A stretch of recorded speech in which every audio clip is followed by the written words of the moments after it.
Those of us in the transmission and distribution field enjoy an excellent record for safety on the job. Part of the reason for this is because we recognize the potential hazards associated with our work and take the proper steps to protect ourselves and the public from those hazards. Another reason is that we routinely inspect and test the equipment we use to be sure that it can provide the protection that we need. In this program, we want to accomplish two basic things. One is to teach you the basic fundamentals of caring for and inspecting some of the tools and equipment that you use every day. These are the kinds of things that you should be doing routinely to ensure that your gear is in good working order and that it's capable of protecting you on the job. The other thing that we want to do is take you into the test shop and give you a basic understanding of how some of your equipment is routinely tested. These are the things that your company does to make sure you can have confidence in the equipment that you use. Since you probably won't directly participate in the formal testing of your equipment, let's begin with a basic overview of two common types of tests. These are dielectric tests and acoustic emission tests. Dielectric tests are basically a measurement of the insulating properties of items such as gloves, sleeves, blankets, and line hose. In many companies, bucket trucks are also put through dielectric tests. Depending on your company's procedures, dielectric tests may be performed using AC or DC power. Regardless of the type of power used, the basic procedures for conducting dielectric tests are the same. Here, for example, is one way of dielectrically testing a rubber hood. The hood is placed in the test device with a metal rod inserted along its entire length. The test device is basically a metal housing and a sponge covering for the hood. A hot lead is attached to the metal rod through which the test voltage will be applied. The housing is connected to ground. During the test, a meter indicates the amount of current that leaks through the hood to ground. As long as the amount of leakage current doesn't exceed a specified maximum value, the hood is considered safe to use up to its rated voltage. Now, the rated voltage and the acceptable amount of leakage current will vary depending on the test procedures, the type of equipment being tested, and the manner in which that equipment is used. Rubber goods are usually rated for a specific maximum voltage. These gloves, for example, are rated for 20,000 volts. The rating is indicated on this patch attached to the gloves. What you need to understand about this rating is that it's a guideline that indicates the test voltage for the glove. In practice, most company procedures won't let you use these gloves when working on equipment where 20,000 volts is applied. For your protection, a significant safety margin is built into most procedures. In our company, for example, these gloves can only be used on equipment rated at 13.2 kV or less. For anything higher, we have to use gloves with a higher rating. During this program, we'll look at some specific examples of how rubber goods, bucket trucks, and hot sticks can be dielectrically tested. If your company uses different procedures, your instructor can help you apply this material to those procedures. The other type of test we'll look at is an acoustic emission test. Acoustic emission tests are used to determine the condition of the fiberglass booms used on bucket trucks and other similar pieces of equipment. Acoustic emission testing is a complicated process, and we don't intend to make you an expert on it. What we want to do is give you a basic understanding of how it works. The booms on bucket trucks are composed of individual fibers that are bonded together. When a strain is placed on the boom, the fibers have a tendency to rub together. The rubbing produces a noise called an acoustic emission. The only way this noise can be heard is by using a transducer. The transducer converts the acoustic emission into an electrical signal that can be processed by this machine and the results plotted on a graph. By comparing the frequency and amount of emissions to historic records for the truck, a technician can determine the condition of the fiberglass boom. We'll get into how the test is performed and how it's used in more detail later on. As we said earlier, power companies routinely use dielectric and acoustic emission tests to make sure that equipment is in safe condition. But This does not relieve you of the responsibility of properly inspecting and caring for the equipment you use. We'll look at how specific tools and equipment are cared for and inspected as we go through the program. Right now, let's look at some basic guidelines that apply to the care and inspection of virtually all the equipment you use. Proper care starts with good housekeeping. Most trucks have compartments that are used for storing tools, rubber goods, and other items. These compartments not only make it easy to organize, store, and transport equipment, but they also protect equipment from damage. On this truck, hoods, line hose, blankets, and other rubber goods are only stored in a special compartment located here. It's physically separated from other compartments where specialized tools, chemicals, solvents, and other equipment is stored. The compartment is large enough so that the rubber goods can be stored flat. This guards against unnatural bends and twists that could weaken the rubber or otherwise damage the equipment. It also keeps the equipment neatly organized and readily available. Rubber gloves and sleeves are stored in a special canvas bag inside this compartment. Sleeves are generally rolled or loosely folded to keep from creasing the rubber and placed in one of the pockets in the bag.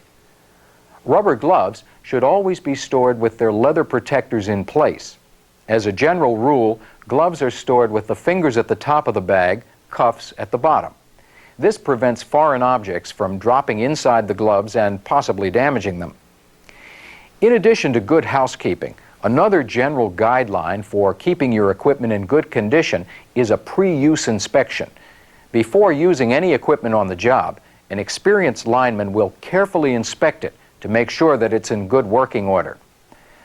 Here, a lineman is inspecting a hot hoist. The belts on hot hoists are generally subjected to a great deal of strain during use. To make sure that the belt is in good condition, this lineman checks it for tears, cuts, or improper operation. He also checks the safety hook that is generally attached to a wire grip to make sure it's in good shape. All mechanical devices are checked for smooth operation. Only when the lineman is certain that the hot hoist is in good condition will he use it on the job. Since a hot hoist is used with wire grips, the lineman next inspects the grips to make sure they're in good condition. He checks the mechanical operation of the grips and also the condition of the teeth, which are used to grip conductors.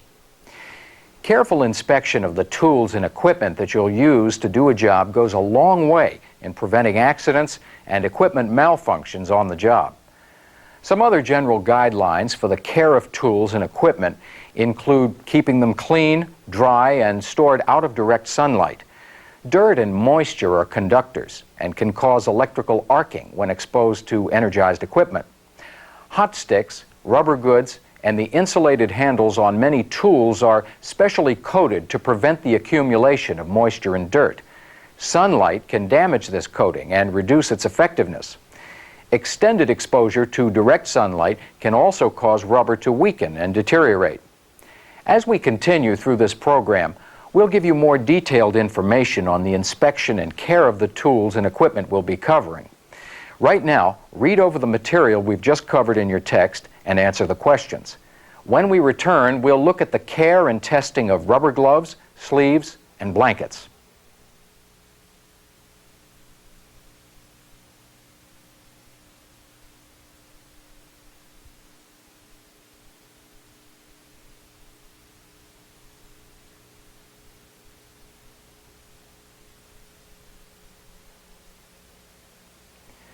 Now that you have a basic understanding of the tests commonly performed on tools and equipment, we need to look at the testing procedures in more detail and also at how you should inspect and care for the equipment you use. In this part of the program, we'll concentrate on the dielectric testing and inspection of three pieces of equipment essential to a lineman's safety. These are rubber gloves, sleeves, and blankets. As we indicated earlier, most rubber goods are classified according to their dielectric properties. The gloves, sleeves, and blankets we'll be testing are rated for 20,000 volts, and they're tested at rated voltage. Other classes of rubber goods are tested in a similar manner. The actual voltage, however, may be higher or lower, depending on the class of goods being tested. Keep in mind as we go through the basic procedures for testing that your test equipment and procedures may be somewhat different than the equipment we use. However, the information that you get from the test will be essentially the same. In many companies, rubber goods are sent to a central location for testing. Here, our technician is getting ready to test a group of gloves and sleeves.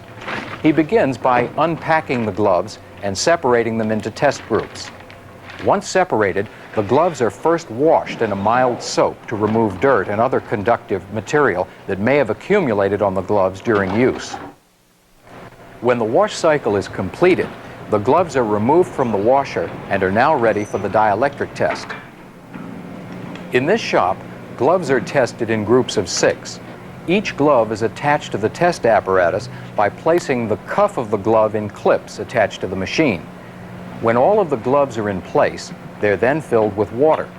On this machine, the technician accomplishes this by pushing a master control button. Depending on the procedures and the equipment used, the level of water in the glove is usually within 1 to 3 inches from the edge of the cuff. On this machine, the hot lead and test voltage is applied to the water inside the gloves. The gloves are lowered into a tank of water inside the machine that is connected to ground. Test results will indicate the amount of current leaking through the glove to ground. When all gloves are filled to the appropriate level, the technician pushes the start button, which causes the machine to first lower the gloves into the water tank and then apply the test voltage. The technician monitors the test by watching 2 meters. This meter indicates the test voltage being applied in kilovolts. For these gloves, 20,000 volts is applied for the 3-minute test. While the test is being performed, the technician checks the amount of current leaking through each glove on this meter, which indicates leakage current in milliamperes. For our purposes, the maximum allowable leakage is 18 milliamps. Depending on your procedures and the items being tested, your standards may be different. When the test is completed, the gloves are removed from the machine and loaded into a dryer. Essentially, the same procedures are used to test rubber sleeves, although on this machine, we can only test 3 sleeves at a time due to their size. As with the gloves, the sleeves are attached to the machine by clips, filled to a designated level with water, and subjected to 20,000 volts for 3 minutes. As before, the technician monitors the current leaking through the sleeves on a milliampere meter. Again, 18 milliamps is the maximum allowable leakage for our procedures. So far, you've seen how our test machine is used to dielectrically test rubber gloves and sleeves. A similar test can also be performed on rubber blankets. The apparatus used for testing, however, is a little different. This apparatus consists of a metal table covered by a pad and a metal plate. The table and pad are connected to ground. Before the test, the technician applies water to the pad to ensure good electrical contact between the blanket and ground. The blanket is then spread on the pad so that it lies flat, and the metal plate is lowered on the blanket. The metal plate is connected to the hot lead, which applies the test voltage during the test procedure. As with the gloves and sleeves we tested earlier, 20,000 volts is applied to the blanket for 3 minutes, while the leakage current to ground is monitored by the technician. Dielectric tests of rubber goods are one of the best means of determining whether or not the item is safe to use. Now, all of the rubber goods we've tested passed the dielectric test without any problems. To show you what happens when an item fails, we've set up a controlled demonstration using a rubber glove. We've installed this glove on the machine and filled it with water, as you've seen before. However, before the test began, we stuck a pin partially through the glove. The pinhole is difficult to see with the naked eye. Watch what happens when the test voltage is applied.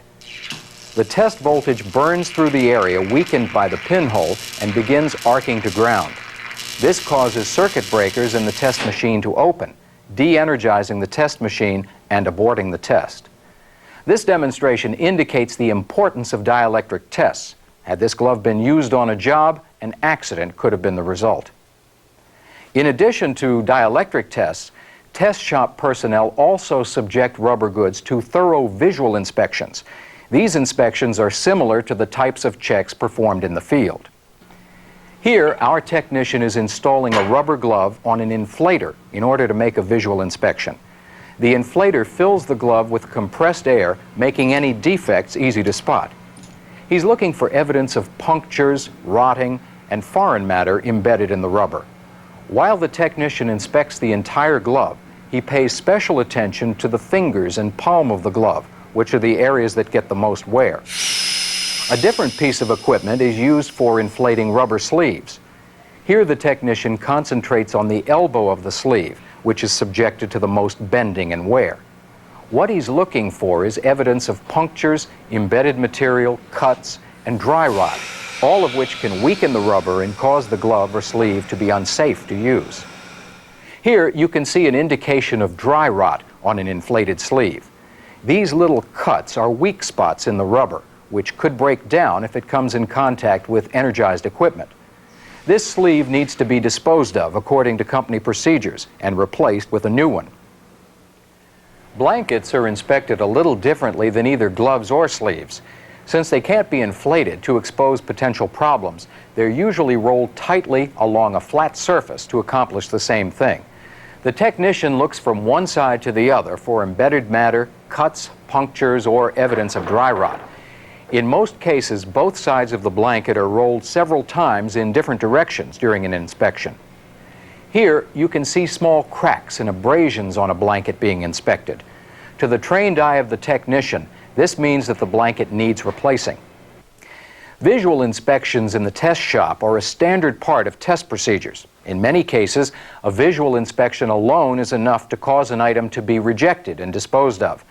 In most cases, when testing is complete, each item is marked to indicate that it was tested and that it is passed. The markings can take on several different forms. In some companies, rubber goods are marked by attaching a sticker to them that indicates the test voltage and the date of the test. In other cases, a sticker may be used to identify the owner of the goods, and a date stamp is used to indicate that the item passed all appropriate tests. The frequency that dielectric and other lab tests are performed on gloves, sleeves, and blankets varies according to company procedures and the manner in which various items are used.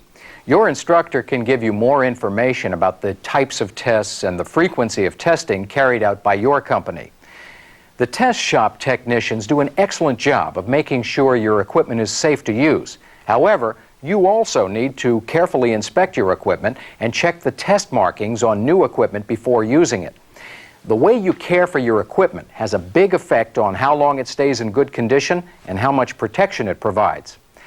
Let's watch how an experienced lineman inspects his rubber goods.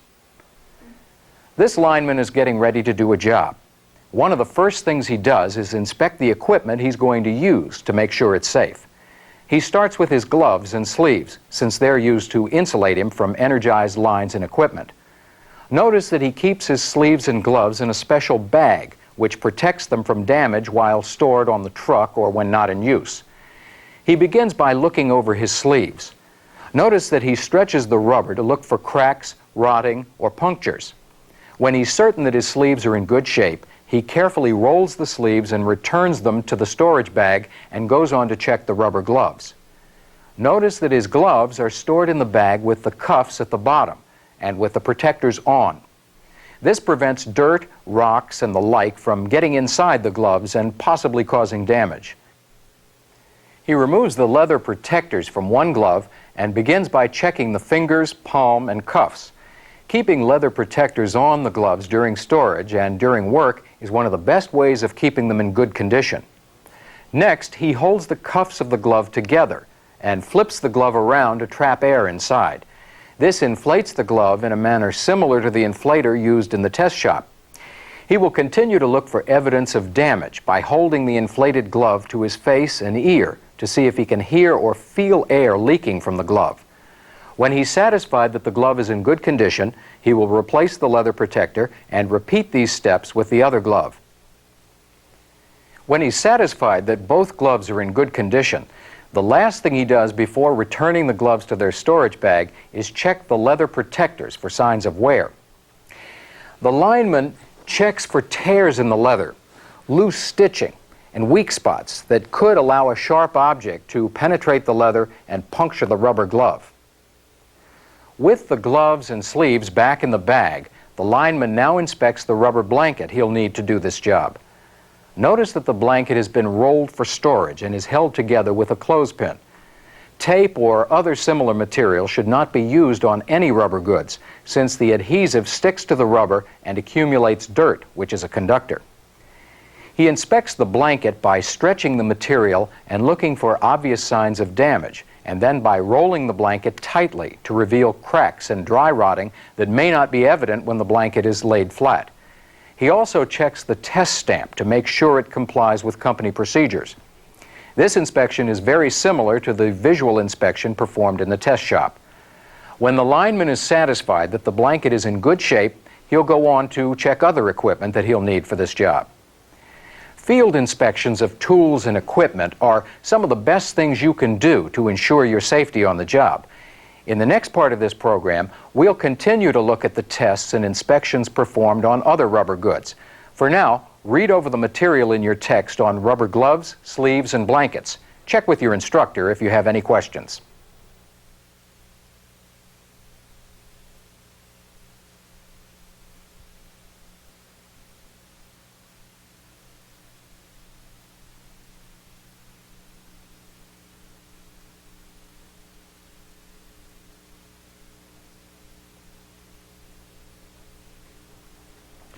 In the last part of this program, you saw the basic steps for dielectrically testing rubber gloves, sleeves, and blankets. And you saw how these items are inspected, both in the test shop and before they're used on a job. In this part of the program, we want to look at the basic steps for testing and inspecting line hose, hoods, and mechanical jumpers. These items are usually made of heavy-duty material, and as a general rule are not lab tested as frequently as gloves, sleeves, and blankets. However, they should be inspected before use. If there's ever any question as to their condition, turn them in and let the test shop check them out. Let's return to the test shop and see how these items can be dielectrically tested. Our technician is about to test a group of rubber line hose. Before installing them in the test device, he gives each hose a quick visual inspection. What he's looking for is evidence of damage, such as small cracks and peeling of the hose material that can be caused by exposure to the elements for an extended period of time. Once the line hose is installed in the test device, the technician installs a conductive metal rod, which is then connected to the hot lead by wire jumpers. The test device itself is connected to ground. The technician next puts the test machine in the test position, secures the test area, and starts the test. Line hose, like the gloves, sleeves, and blankets tested earlier, are rated at 20,000 volts. In our example, the line hose will be tested at its rated voltage for 3 minutes. Depending on the equipment and test device you use, the test requirements may be different. While it is possible to measure leakage current through the line hose, in many cases this is a pass-fail test. The arcing that you see is an indication that one of the hoses did not pass the test. We'll check it out when the test is finished. With the test machine de-energized, the technician checks the hose where the arcing took place. He discovers a badly burned area where the arcing occurred. This hose will have to be replaced. The line hose that pass the dielectric test are marked, usually with a patch or stamp that indicates the date of testing. Now, as you've just seen, it's not always possible to detect damage in line hose with a visual inspection. So if the markings on your line hose indicate that they haven't been tested in quite a while, or if there are hoses that you're not absolutely sure of, follow your company's procedures for having them tested. Rubber hoods can be tested in a similar way to the line hose you've just seen. The devices used for testing hoods can take on many different designs. Here's one example of a test device. The hood is placed inside a sponge housing. Before the test, the sponge is dampened to provide good electrical contact. The sponge and hood are placed in a metal housing which is connected to ground. A metal rod is inserted through the entire length of the hood. Just before starting the test, the technician connects the metal rod to the hot lead. As with the other items that we've tested in this program, the rated voltage is applied to the hood for 3 minutes, according to our procedures. When the test is completed, the hood is marked in the same way as the line hose. In addition to rubber goods and personal protection items, other pieces of equipment can also be subjected to dielectric testing. A mechanical jumper is one example. These jumpers are designed to be attached by hand. The technician checks the operation of the handles to make sure they will tighten or loosen easily. He also looks at the contacts to make sure they're clean and free from damage. The cable, which makes up the majority of the jumper, is inspected for cuts, cracks, and other damage which could cause problems on the job. Finally, the other handle is checked to make sure it too is working properly. The visual inspection indicates that the jumper was in good condition.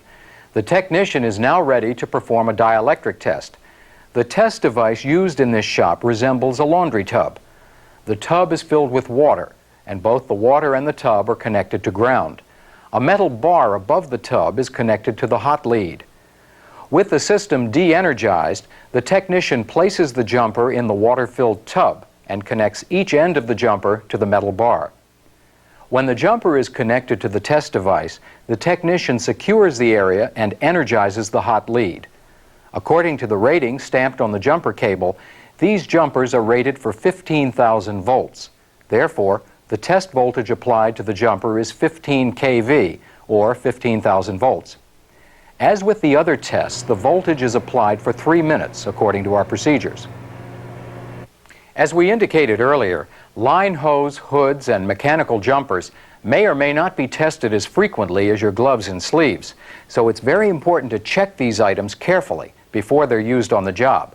We'll be looking at how to do that in just a moment. Before we do, however, there is one more point we'd like to make about mechanical jumpers. When in use, mechanical jumpers are almost always energized. It's good practice to treat the jumper just as you would any energized conductor. If it needs to remain in place for a period of time, make sure it's secure and in the clear. Okay, now that you know how these items can be tested, let's see how an experienced lineman stores and inspects this equipment on the job. Line hose and hoods are generally stored in special compartments on a truck. In this case, the hoods and hoses are stored flat in the same compartment as the rolled blankets and rubber gloves we looked at earlier. Tools or other sharp objects are never stored in this compartment. Neither are chemicals or solvents, which could damage the rubber. Before starting a job, this lineman carefully inspects all the equipment he needs to use. Let's start with the line hose. He begins his inspection by looking for cuts, abrasions, punctures, and other similar damage. Once he's determined that there is no surface damage, he peels open the hose and looks for signs of damage on the inside. This includes burns, dirt, cuts, and embedded material. He does the same thing with the hood, checks the surface for damage, and then checks inside. The line hose and hood that he needs seem to be in good shape. Let's see about the mechanical jumper. Jumpers are stored in a different compartment on the truck. The compartment must be large enough so that the loosely coiled jumpers fit inside without kinking or bending. These jumpers are similar to the ones we saw being tested in the test shop. The lineman inspects them in the same way we saw before. That is, he checks the handles for smooth operation. And he checks the contacts to make sure they're clean and undamaged. He also looks over the cable, making sure that it's free of cuts and abrasions. Finally, he checks the other handle to make sure it's in good shape. Only after he's absolutely sure that his equipment is in good condition does the lineman begin the job. Properly storing and inspecting your equipment is the best care you can give it and the best protection you have on the job. Periodically turning your equipment in for dielectric testing, according to the requirements of your company, is another important safeguard. In the next part of this program, we'll continue to explore dielectric testing when we examine the basic procedures for testing bucket trucks. Until then, read over your text and answer the questions.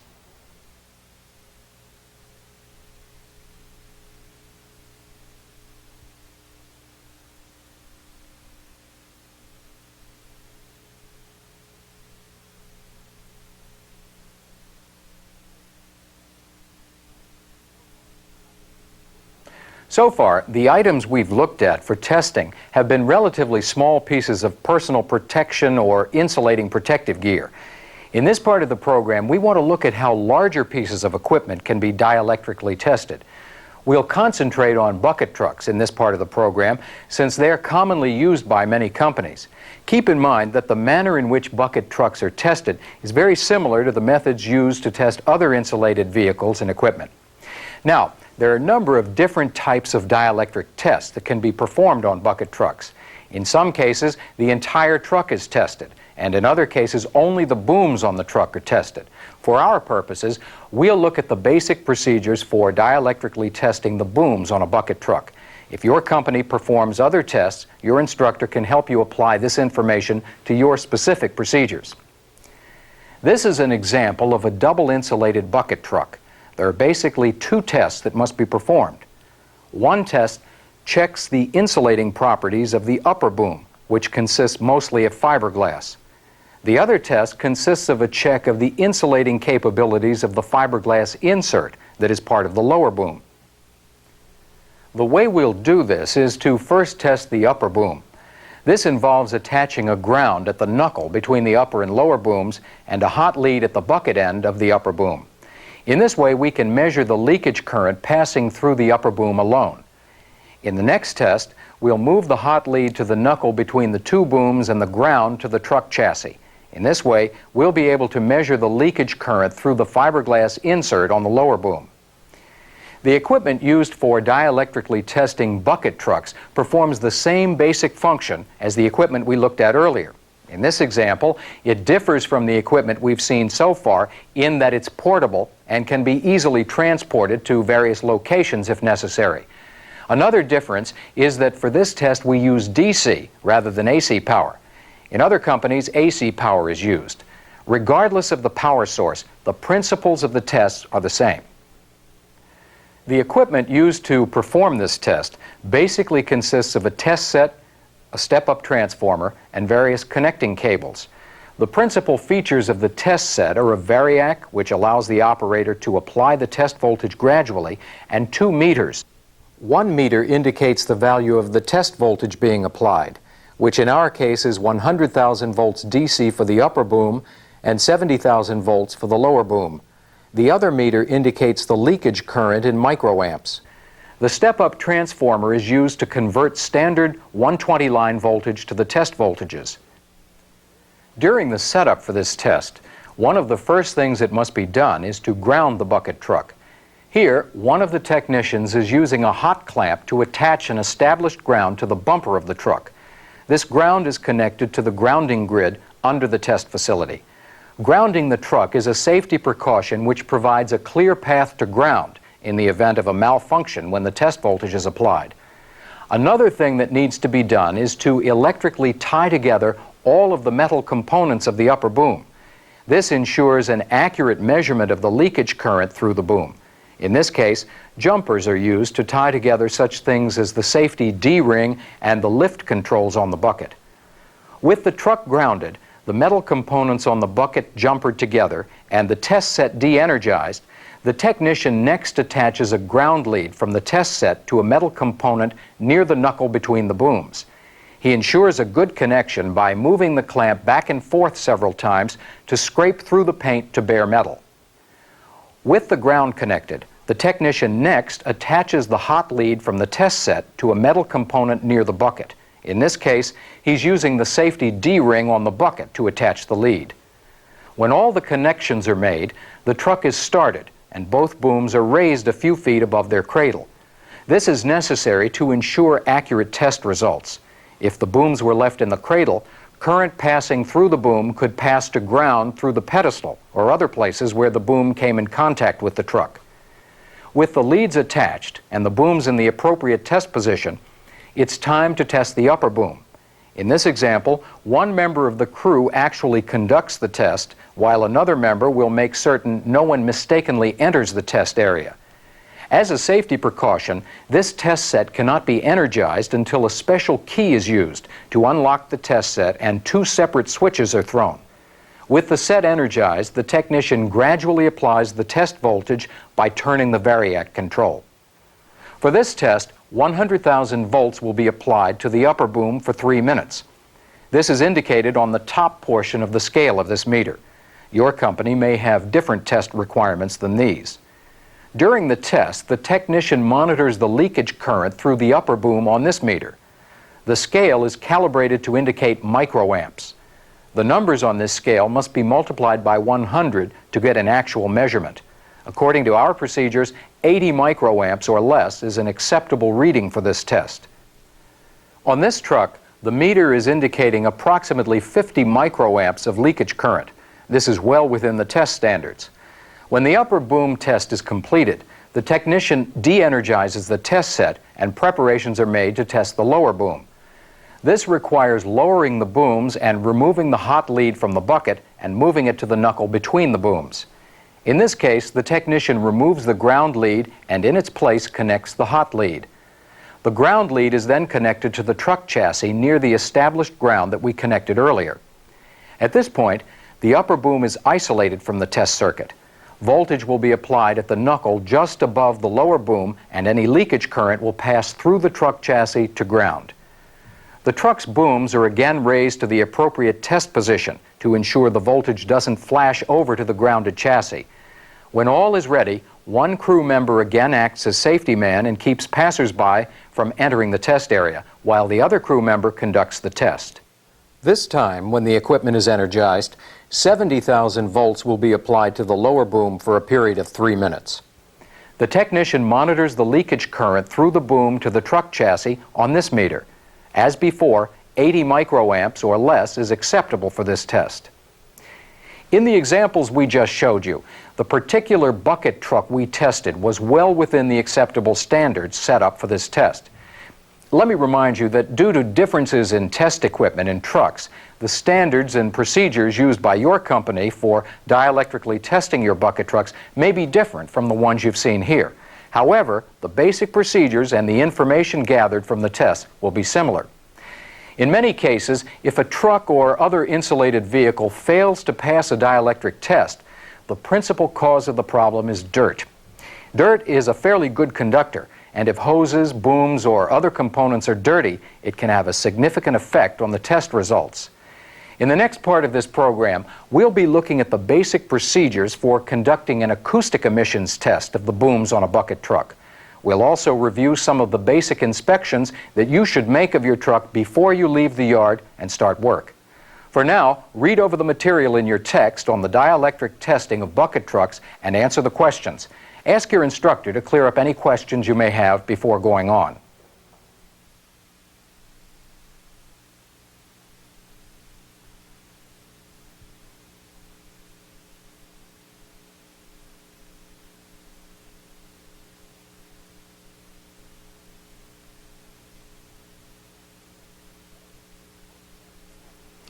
When you're working out of a bucket, you want it to do two things for you. First, you want it to insulate you from electrical hazards. Second, you want it to support you. You've already seen how bucket trucks can be dielectrically tested to ensure that they can protect you from accidental contact with energized equipment. In this part of the program, we'll show you how the booms on bucket trucks can be tested to ensure that they can safely support you when you're in the air. As we indicated earlier in this program, acoustic emissions testing is a rather complex topic, and we can't teach you everything there is to know about it in this program. The purpose of this program is to give you a basic understanding of what acoustic emissions testing does and how it can be carried out. Now, there are two basic reasons for performing acoustic emissions tests. The first is to create a historic record of the truck being tested. Second, as part of basic maintenance tests, to monitor the condition of a truck's booms. Let's begin by finding out what acoustic emissions are and how they're produced. The booms on bucket trucks are composed of hundreds of thousands of individual fibers, which are bonded together. When a load or strain is placed on the boom, such as lifting a lineman off the ground, the fibers tend to shift or rub together. The internal movements of the fibers produce a noise called an acoustic emission. The frequency, pitch, and duration of the emissions are an indication of the condition of the boom. Acoustic emissions can only be heard or detected by using transducers. For our purposes, we'll consider transducers simply as extremely sensitive microphones. Here, a technician is attaching a transducer to a fiberglass boom. The transducer detects acoustic emissions and converts them to electrical signals that can be sent to and analyzed by this machine.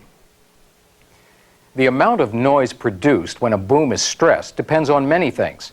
Among them are the condition of the boom, the amount of strain being applied at present, and the amount of strain that the boom has been subjected to in the past.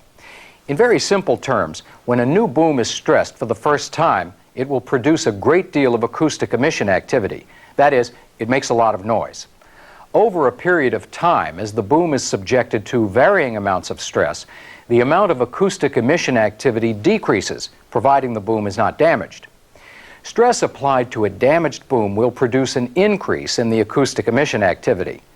This is one of the reasons that historic records are so important to bucket truck maintenance. A boom that suddenly shows an increase in acoustic emissions when tested could indicate that the boom has been damaged. Detailed analysis and other types of testing may be required to determine the extent of the damage. Now that you have a basic understanding of what acoustic emissions are, let's look at how a test is performed. These technicians are applying transducers to predetermined points on the boom. To ensure a good connection, a conductive gel is first applied to the sensing element of the transducer before the transducer is secured in place. Each transducer is attached to a preamp, like this one. During the test, the preamp amplifies the signal from the transducer and sends it to this test device. The test device processes the information in the signal and keeps track of the number, frequency, and duration of the emissions. To apply the strain to the boom, a nylon sling is attached to the bucket. The sling is attached to a load cell and an indicator or strain gauge, which is attached to a winch. A load cell is an electronic device which can sense the strain applied by the winch and convert it to an electric signal that can be sent to the test device. The strain gauge gives the winch operator an indication of the amount of stress placed on the boom. The acoustic emission test that we'll show you in this program consists of two separate pulls. Each pull applies 600 pounds of stress to the boom. As with the other testing procedures, the actual standards used by your company may be different from the ones demonstrated here. By comparing the results of both tests to the historic records for this truck, an experienced technician can determine the condition of the truck's boom. Let's see how the information is collected. With the boom in the appropriate test position, the winch is started and applies stress to the boom. The strain gauge gives crew members an indication of the amount of stress being applied. The load cell senses the strain and sends a signal to the test device which indicates the loading or stress in pounds. At the same time, the test device is receiving signals from the transducers and preamps that indicate the acoustic emission activity at various points along the boom. The test device processes the information it receives from the transducers and load cell and plots the information on a graph. The graph shows the relationship between the amount of activity and the amount of stress placed on the boom. To properly interpret the test results requires a great deal more experience and knowledge than we've presented in this simplified explanation. The point is that your company periodically conducts both acoustic emissions and dielectric tests of your vehicles to ensure your safety on the job. To ensure that your truck remains in good condition, there are a number of simple things you need to do before leaving the yard. First of all, you should inspect the upper and lower booms for signs of damage or wear. Also look at hoses, cables, and other hardware to make sure they're in good condition. You should also raise the booms and operate all of the lift controls to make sure they're functioning normally. Any unusual noises or problems with the operation of the truck should be reported to your supervisor.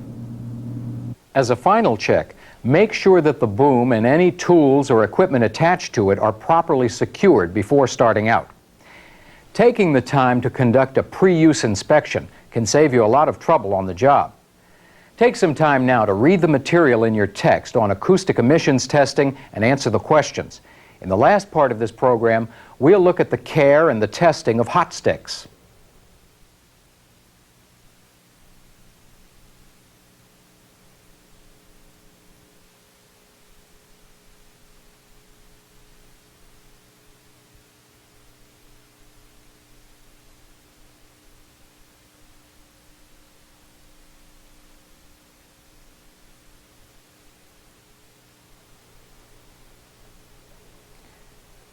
Depending on the type of system and the equipment your company uses, you may do a lot of your work with hot sticks. While hot sticks come in a variety of shapes and designs, there are two important safety features that are common to virtually all hot sticks. First, they're constructed from non-conductive materials such as fiberglass or wood. The non-conductive material insulates the lineman from the energized equipment he's working on. Secondly, hot sticks generally have a high gloss coating that repels moisture and causes it to bead up. Depending on the manufacturer, the coating is maintained by using various liquids or waxes. Having moisture bead up rather than coat a hot stick is very important during inclement weather. Moisture on a hot stick allows dirt and other contaminants to collect on the stick. These contaminants can act as conductors and cause the stick to break down.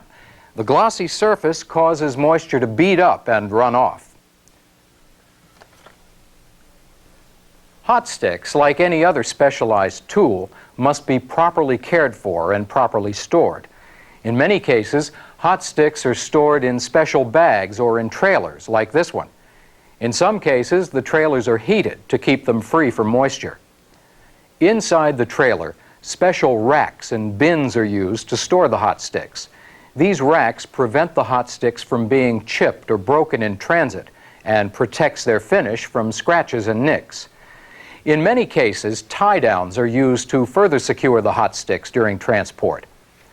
To prevent moisture from accumulating on the sticks and to protect them from scrapes and scratches, a tarpaulin or special rack is used at the work site. Hot sticks should not be placed on the ground or leaned against a pole. When not in use, they should always be placed on racks or a tarp.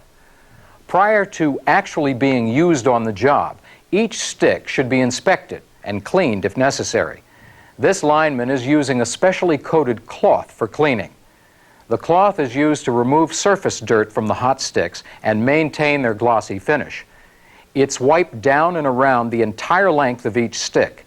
At the same time, the lineman checks the surface of the stick for cracks, cuts, and chips, which could reduce its ability to insulate him from electrical hazards. During his inspection, the lineman also makes certain that all mechanical devices and couplings on the hot stick are in good working condition. He also makes certain that the rivets or screws that hold the hot stick ferrules to the stick are secure. Only when the lineman is certain that the hot sticks are in good condition and capable of doing the job does he start work. Depending on your company's procedures, hot sticks may be dielectrically tested in the test shop, sent to the manufacturer on a periodic basis, or tested in the field using a portable tester like this. Basically, the portable tester consists of several pairs of electrodes which apply a test voltage to the hot stick, and a meter that gives a pass-fail indication of leakage current. Obviously, hot sticks which do not pass the test should not be used. To operate this unit, it's first plugged into a 120-volt AC supply and turned on. Next, the meter must be calibrated to 0 before the test is conducted. To zero this meter, you simply turn this adjustment control until the needle is in the appropriate area. This unit comes with a test stick that has been specially designed to check the operation of the unit. The test stick is inserted between the electrodes. If the unit is operating properly, a fail indication should be seen on the meter. This unit is operating properly, and we can now test this hot stick. This particular hot stick is called a grip-all or shotgun. You start at one end of the hot stick and place the unit over the stick until it fits snugly into this slot. Once in place, you check the indication on the meter. If everything is all right, continue down the entire length of the stick, making sure that the stick is positioned properly in the slot. To prevent damage to the electrodes, always lift and lower the unit on the stick. Never slide the unit along the stick.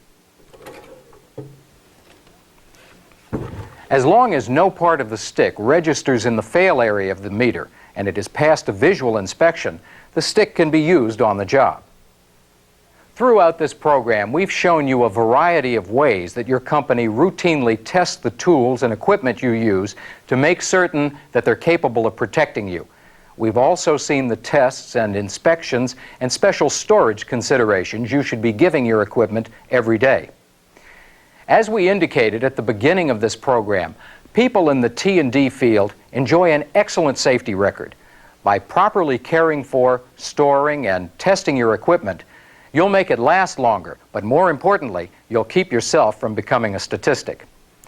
Take some time now to finish reading the material in your text and answer the final set of questions. If there's anything you want more information about, ask your instructor to help you.